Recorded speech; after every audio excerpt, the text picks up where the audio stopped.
Sir, isang pasasalamat ng PNP na walang ano pang namumong tensyon simula sa pagitan ng pulis at mamayan, at ang ating mga kababayan ay talaga namang malaya nila na ipapahayo yung kanilang saloobin at peaceful naman siya simula ngayon hanggang kaninang umaga maging sa area ng exercise. So, as of now, generally peaceful po ang sitwasyon natin. And kagaya nga ng sabi mo ay maayos at of course tahimik yung nangyayaring rally. May tahimik meaning walang nangyayaring kaguluhan.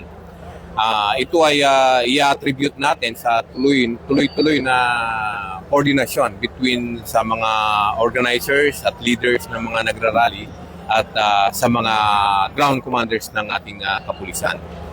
Sir, baka may mensahe ka sa ating mga kapulisan na kahapon pa lang, sir, simula yung ibang mga region, nandito na sila para tumulong at suportahan ang NCRPO, sir.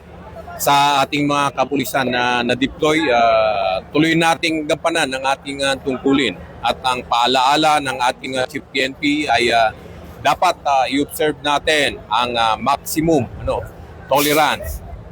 Dapat respeto rin natin ang karapatang pantao ng mga nagraralista at of course sa lahat ng andito ngayon. And at the same time, dapat lahat ng aksyon ng ating kapulisan ay naka-anchor doon sa police operational procedure nang sa ganon ay makaiwas tayo sa mga potential na problema.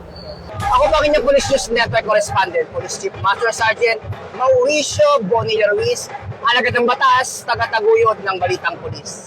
Police News Network, alagad ng batas, tagapagtaguyod ng Balitang Pulis, sandigan ng mamamayan, patnubay ng katotohanan.